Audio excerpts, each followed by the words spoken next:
ఈ వారం విష్ణుప్రియ ఎలిమినేట్ అవ్వాలని నేను చాలా కోరుకుంటున్నాను. నిఖిల్ అండ్ పృథ్వీ కాదా ఫిజికల్ వైలెన్స్ ని క్రియేట్ చేసింది? గౌతమ్ అంటుండు నీకు ఎట్లా ఆడాలో తెలియదు, నీకు ఏం చేయాలో తెలియదు, నీకు ఫిజికల్ టాస్క్ ఆడొస్తుందా, అసలు ఆడరాదు ఏం రాదు. ఇప్పుడు నిఖిల్ ఫ్యాన్స్ కనిపిస్తాయి కదా, వీడు నిఖిల్ ని టార్గెట్ చేసిండ్రా, నిఖిల్ టార్గెట్ చేసి అంటుండ్రా అని చెప్పేసి గైస్ ఒక్కటి ఎవరిని టార్గెట్ చేసింది కాదు. సరే బే అనడం కరెక్టేనా చెప్పండి, బే అనొచ్చు అని అంటే నేను అంతా మాట్లాడు, మీరు అనొచ్చు అని ఒక కామెంట్ చేయండి, నేను ఇదంతా మాట్లాడా, నేనే మీకు సారీ ఇప్పుడు ఓకే ఐఎమ్ సారీ అని.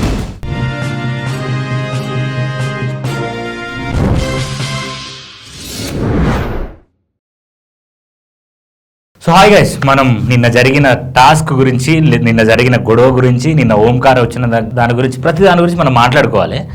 మాట్లాడుకోవడానికంటే ముందు నేను కొన్ని విషయాలు మీకు క్లియర్ కట్గా ఇప్పుడే ఎక్స్ప్లెయిన్ చేస్తాను. ఓకే, ఎక్స్ప్లెయినేషన్ అంటే ఏం లేదండి, ప్లీజ్ మీరు నేను బిగ్ బాస్ వీడియోలు ఇలా పెట్టగానే 10K 20K 30K ఇట్లా పోతున్నాయి వీడియోస్, కానీ వేరే కేటగిరీలో వేరే వీడియో చేశారనుకో అస్సలు మీరు దేకట్లే, వాటిని నాకు ఎందుకు దేకట్లేదు అర్థం కావట్లేదు. సో దయచేసి ప్లీజ్ డూ సపోర్ట్. ఇప్పటికే మీరు చేస్తున్న ఈ సపోర్ట్కి ఐఎమ్ సో హ్యాపీ. సబ్స్క్రైబ్ చేసుకోండి ఛానల్, ఒకవేళ మీరు మళ్ళీ కొత్తగా వచ్చినట్టయితే. ఆల్రెడీ మీరు పాత వాళ్ళు అయితే I'm so thankful to you, thank you so much support చేస్తున్నందుకు. సో వీడియోని లైక్ చేయండి, లైక్ చేస్తే మీకు తెలుసు కదా, లైక్ చేస్తే ఇంకా చాలా మందికి వీడియో వెళ్తుంది. మీరు అన్నీ అలానే చేస్తున్నారు నేను చెప్పిన వెంటనే, thank you so much for that. And me opinion ఏమైంది? నిన్న నిఖిల్కి అండ్ గౌతమ్కి మధ్య జరిగిన గొడవలో మీకు ఎవరు కరెక్ట్ అనిపించారనేది కింద కామెంట్ చేసి చెప్పండి. ఓకే, ఇంకా మనం వీడియోలోకి పోదాం. వీడియోలోకి పోయాక ఓపెన్ చేయగానే ఓ పాట వచ్చింది, డ్యాన్స్ వచ్చింది. డ్యాన్స్ అయిపోయిన తర్వాత అక్కడ కూర్చొని రోహిణి, తర్వాత అవినాష్, నబీల్, గౌతమ్ వీళ్ళందరూ కూర్చొని మాట్లాడుకుంటున్నారు. అరే నేను డామినెంటా, నేను సబ్మిసివా అని మాట్లాడుతుంటే నాకు ఇక్కడికి పోయింది మైండ్ అంతా. But that's not the point here. అంటే ఏమైందంటే ఆడ నార్మల్గా మాట్లాడుకుంటుంటే ఈ డామినెంట్ అని చెప్పేసి అవినాష్ ఆమెను అన్నాడు. కట్ చేస్తే కేక్ టాస్క్ పెట్టిండు. కేక్ టాస్క్లో గౌతము, రోహిణి, తర్వాత నిఖిల్ వీళ్ళు ముగ్గురు ఆడారు. ముగ్గురు కాస్త కట్ చేయడం అంతా అయిపోయిన తర్వాత దాంట్లో రోహిణి అవుట్ అయిపోయింది. తర్వాత నిఖిల్ అండ్ గౌతమ్ ఇద్దరు మిగిలిపోయారు. ఇక్కడ నాకు అర్థం కాని విషయం ఏంటంటే విష్ణుప్రియ ఎందుకు నవ్వుతుంది ప్రతిదానికి? ఎందుకు నవ్వుతుందో అర్థం కాదు. ఏందా నవ్వు అని? అవసరమా అంత ఓవర్ యాక్షన్? కాకపోతే ఈ వారం విష్ణుప్రియ ఎలిమినేట్ అవ్వాలని నేను చాలా కోరుకుంటున్నా. ఎందుకంటే ఏంది చూడలేకపోతున్నాం. ఏమన్నా అంటే మళ్ళీ ఫీల్ అవుతారు. పిఆర్ బ్యాచ్లు ఇంత ఉన్నారు, ఇన్ని పిఆర్ బ్యాచ్లు ఉన్నాయి విష్ణుప్రియ గారికి. అరే ట్విట్టర్లో హ్యాష్ట్యాగ్ ట్రెండ్ అవుతుంది విష్ణుప్రియది. అమ్మ మామూలు పిఆర్ లేదు అసలు, బయట హీరోయిన్లకు కూడా లేదు అంత పిఆర్ ఉంది. ఈ కేక్ టాస్క్, ఈ టాస్క్, ఆ టాస్క్ పక్కకు పెడదాం. కేక్ టాస్క్ కాదు, రంగు పడుద్ది టాస్క్ గురించి మనం మాట్లాడుకోవాలి. అసలు మెయిన్ పాయింటే అది. మనం బిగ్ బాస్ నిన్న జరిగిన ఎపిసోడ్ గురించి మాట్లాడుకోవడానికి. ఇప్పుడు ఫిజికల్ టాస్క్లలో ఆల్రెడీ మీకు తమ్నైల్ చూసి అర్థమై ఉంటుంది కదా, మాస్క్డ్ మ్యాన్ నిఖిల్ అని నేను పెట్టడానికి గల కారణాలు ఏంటో ఇప్పుడు చెప్తాను నేను. ఫిజికల్ టాస్క్లలో ఫిజికల్ వైలెన్స్ని క్రియేట్ చేసింది ఎవరు? నిఖిల్ కాదా? నిఖిల్ అండ్ పృథ్వీ కాదా ఫిజికల్ వైలెన్స్ని క్రియేట్ చేసింది? నాగమణి కాడ కానుంచెల్లి, ఆదిత్య ఓం కానుంచెల్లి, శేఖర్ భాష కానుంచెల్లి, నబీల్ కానుంచెల్లి, అండ్ ఇక పోతే లేడీస్ ప్రేరణ, యష్మి దగ్గర నుండి సీత, వీళ్ళందరినీ మీరు ఏం చేసిళ్ళు? ఫిజికల్ వైలెన్స్ చేసి చాలా హామ్ చేసిన సిచ్యువేషన్స్ చాలా ఉన్నాయి. ఇప్పటికీ 94 డేస్ అయింది బిగ్ బాస్ హౌస్లో. ఈ 94 డేస్లో ఫిజికల్ గేమ్ వచ్చిందంటే చాలు, మీకు సెన్స్ ఆఫ్ హ్యూమర్ ఉండదు, ఎట్లా ఆడాలో తెలియదు.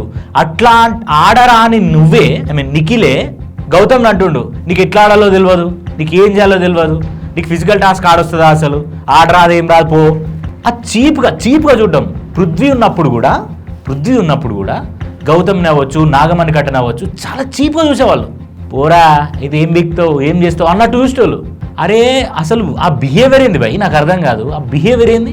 కొంచెం మనకు ఉండాలి కదా.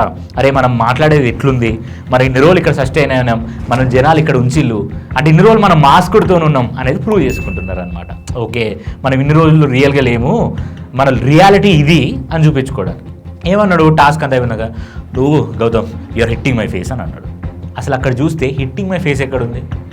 ఇప్పుడు వచ్చి ఇలా పట్టుకోవాలి, టీషర్ట్ ఇక్కడంతా వైట్గా ఉంది, కలర్ రంగు పుయ్యాలని చెప్పేసి ఇట్లా అన్న క్రమంలో అది ఇట్లా తాగితే మొహానికి కొట్టినట్ట. ఇఫ్ ఒకవేళ మొహానికి కొట్టినట్టే ఇంటెన్షనల్గా నిఖిల్ కనిపిస్తే నిఖిల్ ఏం చేయాలి? వీడు కొడుతున్నాడు అని సంచాలకు చెప్పాలి. కొడుతున్నాడు వీడు, కావాలని కొట్టాడు అని అక్కడే ఆపకపోయినావు నువ్వు. గేమ్ అయిపోయి అక్కడ పడుకొని అయిపోయిన తర్వాత బజర్ మోగిన తర్వాత యూఆర్ హిట్టింగ్ మై ఫేస్. ఏంది అది? అంటే ఏదో ఒకటి క్రియేట్ చేద్దాం, ఏదో ఒకటి క్రియేట్ చేసి నీకు బ్యాడ్ చేసింది అనుకో జనాలుగా ట్రిగ్గర్ అవుతుంది, ట్రిగ్గర్ అయితే మనం సేఫ్ అవ్వచ్చు అని మైండ్ సెట్లో మీరు అనుకున్నారా? ఆయన అనుకున్నాడా ఏంది? నాకు అర్థం కాదు. ఇప్పుడు మనం మొన్న గౌతమ్ మూసుకోరా అన్నందుకు మనం ఎంత రాద్ధాంతం చేసినాం. నేను కూడా రే ఆ మూసుకోరా ఏంది, వాడుకున్నాడు ఏంది, గివ్వడానికి మాట్లాడతారా, కొంచెమన్నా సెన్స్ లేదు, కొంచెమన్నా మైండ్ లేదు, ఏం మనిషిరా అని చెప్పేసి మాట్లాడుకున్న రోజులు ఉన్నాయి. ఇప్పుడు నేను నిఖిల్కి సపోర్టా లేకపోతే గౌతమ్కి సపోర్టా అనేది కాదు, నేను ముందు నుంచి చెప్తున్నా. మనం ఎవరికి సపోర్ట్ ఉన్నా లేకపోయినా కూడా మనం ఆడే ఆట అనేది కాన్షియస్గా ఆడుతూ బూతులు మాట్లాడకుండా ఎవరైతే హానెస్ట్గా ఉంటారో వాళ్ళు గెలవాలని అనుకుంటా నేను. అది నిఖిల్ అవ్వచ్చు, విష్ణుప్రియ అవ్వచ్చు, ప్రేరణ అవ్వచ్చు, ఎవరైనా అవ్వచ్చు. కానీ ఇష్టం వచ్చినట్టు మాట్లాడుతుంటే కూడా నిఖిల్ తప్పేంది ఏమంటారు తెలుసా? కొంతమంది ఈ ఎదవనా ఫ్యాన్స్ కొంతమంది ఉంటారు కదా, బేసిక్గా నిఖిల్కి కాలుకి దెబ్బ తగిలి ఉంది. సో నిఖిల్ కాలు దొక్కేసరికి ఆ కోపంలో బే అన్నాడంట. అరే మీరు కొంచెం బుద్ధి జ్ఞానం ఉండాలి. అసలు దానికి దీనికైనా సంబంధం ఉందా? కాళ్ళు ఎవడన్నా దొక్కితే వస్తుంది రా అని అంటారు. ఏంది బే అని అంటారు ఎవడన్నా? అక్కడైనా కాళ్ళు దొక్కిన సిచ్యువేషన్ అది. అసలు కాళ్ళు దొక్కున్నట్టు కానీ ఎక్కడన్నా కనబడ్డదా? నేను ఫిజికల్ టాస్క్ మొత్తం 24/7 చూసిన, ఎక్కడన్నా కనబడ్డదా? అసలు కొట్టుకున్నట్టు కానీ లేకపోతే ఏమి కనవల్ల. ఎట్లా క్రియేట్ చేస్తారు ఇవన్నీ? ఎట్లా అసలు హౌ నాకు అర్థం కావట్లేదు. పోయేమన్నాడు తెలుసా? కూర్చోబాయ్, కూర్చోబే. అక్కడ వచ్చి గౌతమ్ అడిగిండు, ఏంది బే అంటున్నావేంది, మొన్న ఏదో మాట అంటే బాగా లేచినావు కదా, బాగా మీదకి వచ్చినావు కదా, బే అంటున్నావేంది అని చెప్పేసి అడిగిండు. అంటే లైన్ అవతలకి ఫస్ట్ స్టార్ట్ చేసింది ఎవరు? ఫిజికల్గా స్టార్ట్ చేసింది ఎవరు? ఫిజికల్గా స్టార్ట్ చేసింది ఎవరయ్యా స్వామి? ఫిజికల్గా స్టార్ట్ చేసింది నువ్వే కదా.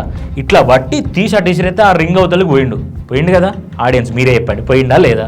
గౌతమ్ తప్పు లేదా అని అంటే గౌతమ్ తప్పేమున్నా, తప్పని మాట్లాడుకోవడానికి ఏమున్నది? That's a physical task. Physical అవుతున్నారు ఇద్దరు. ఆ ఫిజికల్ అవుతున్న క్రమంలో ఇద్దరు ఆట ఆడుతుంటే ఈయన ఒక్కడే ఫిజికల్ చేసినట్టు ఆ నిఖిల్ గౌతమ్ని పోర్ట్రే చేయడం మాత్రం బాగుందా? అది బాగాలేదు కదా.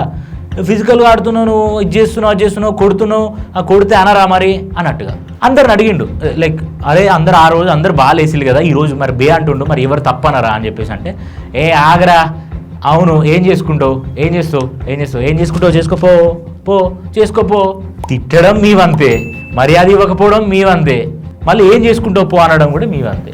అక్కడ ఉన్న శుద్ధపూసలు అందరు ఉన్నారు కదా, అక్కడ ఉన్న శుద్ధపూసలు ఉన్నారు చాలా మంది, వీళ్ళిద్దరు కాకుండా మిగతా వాళ్ళందరూ శుద్ధపూసలు ఉన్నారు కదా. దాంట్లో కొంతమందికి విష్ణుప్రియ అంటుంది, అసలు నేను దాంట్లో ఇన్వాల్వే కాలే, నువ్వు నన్ను ఎందుకు తీస్తావు నా పాయింట్. ఈయన ఏమడిగాడు గౌతమ్? కాదురా విష్ణుప్రియ అని చాలా మంచిగా సాఫ్ట్ కార్నర్గా అడిగిండు, సాఫ్ట్ టోన్లో అడిగిండు. ఆమె ఏమంటుంది? ఇక్కడ నబీల్ అంటుండు, ఇగో మూసుకొని కూర్చోనడం కూడా తప్పే అని చెప్పేసి అవినాష్ అండ్ రోహిణి కొంచెం లేట్గా అన్నారు. వాళ్ళ పాయింట్ ఏంటనంటే మూసుకొని కూర్చో అన్నదానికి మేము అనలేదు, బేసిక్గా మేము అన్న పాయింట్ ఏంటంటే వాడుకున్నాం అనే పాయింట్ మీద మేము అన్నాం నిన్ను తప్పని చెప్పేసి అని వాళ్ళు చెప్పారు. Okay, that's a good point. వాడుకున్నాం అనడం మాత్రం చాలా బ్యాడ్ థింగ్, అలా అనొద్దు. గౌతమ్ కూడా కొంచెం సెన్స్ ఉన్నోడైతే ఎవరు అట్లా మాట్లాడరు. కట్ చేస్తే ఆయన ఏమంటుండంటే, మీరు ప్రతి ఒక్కరు నాకు ఎక్స్ప్లెయిన్ చేస్తున్నారే తప్ప ఒక్కరన్నా మరి ఆడు తప్పు చేసిండు అని ఒక్కరన్నా అంటున్నారా అని అంటే, తప్పు చేయలేదు అని ఎవరన్నారు అని చెప్పేసి వాళ్ళు అంటున్నారు. ఎక్కడన్నారు? ఎక్కడ కనబడ్డది మనకు? మీరే చెప్పండి. నిఖిల్ బే అనడం చాలా తప్పు నిఖిల్ అలా అంటారు ఎవరైనా? మొన్న నువ్వు వాడు మూసుకోరా అంటే వాడుకోరా అంటే బాగా లేచినావు కదా, మరి ఇప్పుడు బే అనడం కరెక్టా అని చెప్పేసి వీళ్ళు అన్నారా? లేదు. ఇప్పుడు ప్రేరణ యాజ్ ఏ సంచాలకుగా ఉంటుంది, సంచాలకుగా ఉండి గౌతమ్ని తీసేయడానికి ప్లాన్ చేస్తుంది. ప్రేరణ సంచాలకుగా ఉండి నిఖిల్ని హైలైట్ చేయడానికి, నిఖిల్కి సపోర్టివ్గా మాట్లాడుతూ ఉంటుంది. అక్కడ ఉండి విష్ణుప్రియ, నబీలు, వీళ్ళు రోహిణి అని వీళ్ళందరూ in the sense Vishnupriya, Nabeel, తర్వాత ప్రేరణ, వీళ్ళు ఏం చేస్తారు? నిఖిల్ని ఎంకరేజ్ చేస్తూ ఉంటారు. మరి ఇంక అక్కడ వేరే ఆప్షన్ లేదు కదా. మన ముందు నుంచి వాళ్ళు game, Kannada batch, Telugu batch, అసలు ఈ ఎక్స్పోజ్ అంతా చేసినోడే గౌతమ్. ఈ గౌతమ్ అనే క్యాండిడేట్ లేకపోతే, ఈ కంటెస్టెంట్ లేకపోతే మనకు బిగ్ బాస్ హౌస్లో ఇదంతా జరిగేది ఒక్కడన్నా మాట్లాడితే బాగుండు అనుకునే క్యాండిడేట్లలో పోయి ఈ వైల్డ్ కార్డ్ ఎంట్రీలో పోయిన వాళ్ళు మాట్లాడిన తర్వాతనే మనకు జనాలలో కూడా ఓకే వాట్ ఈజ్ రియాలిటీ అన్నది అర్థమైంది. Personally I'm telling that Nikhil physical టాస్క్లలో గెలవడానికి పుట్టినోళ్ళుగానే ఉంటాడు. I really hats off to him. కానీ ఈరోజు ఆడిన విధానంలో ఫిజికల్ అయింది ఈయనే, పట్టి గుంజింది ఈయనే, కాలు పట్టి గుంజుకొచ్చింది ఈయనే, ప్లేట్ పడడానికి పట్టుకున్నాడు, ఇట్లా పట్టుకున్నాడు, ప్లేట్ పడితే అది కూడా గౌతమే చేసిందని చెప్పేసి అంటారు. ప్రేరణ అంటది, ఆ ప్లేట్ పడేసింది, ఆ ప్లేట్ పడేయడమే కరెక్ట్ కాదు, ఆ ప్లేట్ పడి రంగంతా పడింది, ఈయన దాంట్లో రంగు ఉంది కాబట్టి మనం ప్లేట్ పైన పెట్టొద్దు అంట. అసలు ప్లేట్ కింద పడ్డది, ఆయన కింద పడి ఈయన కింద పడి, ఆయన మీద పెట్టిన మరి ఈయన కూడా మీద పెట్టాలి కదా. ఏంది ప్రేరణ గారు? నాకు అర్థం కాదు. సో ఇట్లా బయాస్డ్ గేమ్ జరుగుతుంది బిగ్ బాస్ హౌస్లో. నేను నిన్ననే అన్నా బట్టలు చింపుకోకుండా అంతా అయిపోయింది అని చెప్పేసి. కానీ ఇవాళ అంటే రోజు రోజుకి ఒక్కొక్క రియాలిటీ బయటకు వస్తుంది. ఎందుకంటే లాస్ట్కి వచ్చింది కదా, చివరికి వచ్చేసరికి రియాలిటీస్ బయటకు వస్తాయి. నిజం నిప్పు లాంటిది, ఏదో ఒక రోజైనా బయటపడుతుంది అన్నట్టు. సో అలా జరిగింది. ఇంకా చూడు, నేను మాట్లాడుతుంటే ఏమైందంటే, ఇప్పుడు నిఖిల్ ఫ్యాన్స్ కనిపిస్తాయి కదా, వీడు గౌతమ్ని నిఖిల్ని టార్గెట్ చేసిండ్రా, నిఖిల్ టార్గెట్ చేసి అంటుండ్రా అని చెప్పేసి అంటున్నారు. గైస్ ఒక్కటి, ఎవరిని టార్గెట్ చేసింది కాదు. సరే బే అనడం కరెక్టేనా చెప్పండి? బే అనొచ్చా?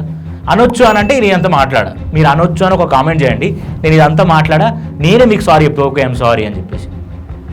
అక్కడ ఆ పర్సన్ని, గౌతమ్ అనే పర్సన్ని పృథ్వీ అవ్వచ్చు, నిఖిల్ అవ్వచ్చు, చాలా చులకన చూసిళ్ళు, చాలా చీప్గా చూసిళ్ళు చాలా రోజుల నుంచి.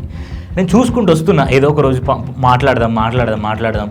ఈ గౌతమ్ కూడా ఇమ్మెచ్యూర్గా బిహేవ్ చేస్తుండు, ఎందుకులే అన్నట్టుగా మనం ఊరుకున్నాం. ఇంకా లాస్ట్కి వచ్చింది, అయ్యేది లేదు పోయేలేదు, నిజాలు బట్ట బయలేటట్టు బట్టలు ఇప్పుకొని మాట్లాడుకుంటే మంచిగా ఉంటుంది. ఇప్పుడు వాళ్ళు ఇది వీళ్ళదని సేఫ్గా మాట్లాడడానికి ఏం లేదు, సేఫ్గా ఆడడానికి కూడా ఏం లేదు. అక్కడ ఉన్నదే 5-6, ఆ 5-6 మెల్లగా ఈ వారం ఒకరు బయటకు వస్తారు, అది అయిపోతుంది. సో ఓంకార్ వచ్చి ఒక్కొక్కరిని ఒక్కొక్క టాస్క్ ఇచ్చిండు. టాస్క్ ఇచ్చిన తర్వాత నిఖిల్ని ఒక పర్సనల్ క్వశ్చన్ అడిగిండు, నీ పాస్ట్కి వెళ్ళి నీ లైఫ్లో నువ్వు ఏదైనా తగ్గించుకోవాలంటే ఏం తగ్గించుకుంటావు అంటే, my arrogance and anger and irritation, ఈజీగా ఇరిటేట్ అవ్వడం, దాన్ని నేను తీసేసుకుంటా. సో అది basically I'm sorry to say this, ఆయనకు బ్రేకప్ అయిన సిచ్యువేషన్ ఏదైతే ఉన్నదో ఆ బ్రేకప్కి కారణం మేబీ ఆయన ఆరోగెన్స్, లేకపోతే ఆయన ఇరిటేట్ అవ్వడం, దీనివల్ల అయ్యి ఉంటుంది.